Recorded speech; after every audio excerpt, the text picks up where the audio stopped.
ভূস্বর্গের সৌন্দর্যের কথা স্বীকার করেননি এমন মানুষের সংখ্যা নেই বললেই চলে। একবার যে কাশ্মীরের নৈসর্গিক রূপ দেখেছেন তার মনে বরাবরের মতো ছবি হয়ে থেকে গিয়েছে সেই সৌন্দর্য। আর কাশ্মীরের সৌন্দর্যের মধ্যমণি হয়ে রয়েছে ডাল লেক। কাশ্মীরে বেড়াতে গিয়ে ডাল লেকে শিকারা করে ঘোরার মজাই আলাদা। এছাড়াও রয়েছে হাউস বোটে থাকার অসামান্য অভিজ্ঞতাও।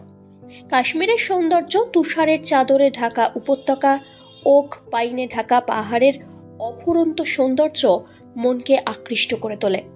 কাশ্মীরের মন ভোলানো অপরূপ রূপ দেখতে গেলে ডাল লেকের শিকারায় ভ্রমণ করা সকলেরই স্বপ্ন থাকে। তবে বহু সময় টাকার জন্য হোক কিংবা বুকিং না পাওয়ার জন্য সেই শখ পূরণ হয় না। এছাড়াও দীর্ঘ সময়ের জন্য ফাঁকা পাওয়া যায় না শিকারা। সেক্ষেত্রে ডাল লেকের সৌন্দর্য উপভোগ করার আশা অসম্পূর্ণ রেখেই চলে যেতে হয় পর্যটকদের। তবে এবার থেকে তা আর হবে না। আর সৌজন্য বিশেষ একটি অ্যাপ। ये बहुत अच्छा हुआ, यहाँ पे उबर सर्विस ओपन हुई।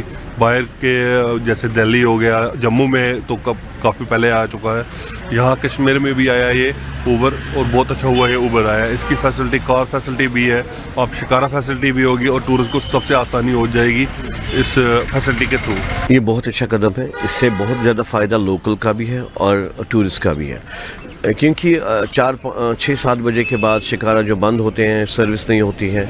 मुझे लगता है कि उबर देर रात तक चलेगी। जैसे हमारी स्मार्ट सिटी की जो बसें आई हैं वो लेट तक चलती है पहले यहाँ पे, तो उसकी वजह से इसका बेनिफिट वो होगा। और दूसरा ये बेनिफिट होगा जो रिजनेबल रेट्स जो हो जाएगी, रिजनेबल रेट की वजह से टूरिस्ट और यहाँ पे माइल होंगे और ज़्यादा टूरिस्ट जाएंगे, ज़्यादा रेट नहीं होगी और उबर खोलते ही हमको रेट अच्छी मिलेगी जो गवर्नमेंट ने फिक्स किए है ऑलरेडी ये शिकारा यूनियन को। এবার সরাসরি অনলাইনে বুক করা যাবে শিকারা। নিজের পছন্দ মতো শিকারা প্রায় 15 দিন আগে থেকেই বুক করে নিতে পারবেন পর্যটকরা। শিকারা ভ্রমণের ক্ষেত্রে এই পদক্ষেপ পর্যটকদের জন্য ভালো একটি সিদ্ধান্ত, এমনটাই মনে করছেন পর্যটন শিল্পের সঙ্গে যুক্ত ব্যক্তিরা।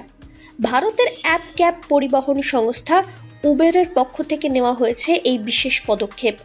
7টি শিকারা নিয়ে এই অ্যাপ পরিষেবা চালু হয়েছে কাশ্মীরে। আগামী দিনে সাফল্য অনুযায়ী সেই সংখ্যা বাড়ানো হবে, এমনটাই জানিয়েছে উবের। ভারতের জলপথে এই প্রথম অ্যাপ নির্ভর পরিবহন সংস্থা পরিষেবা চালু করা হলো।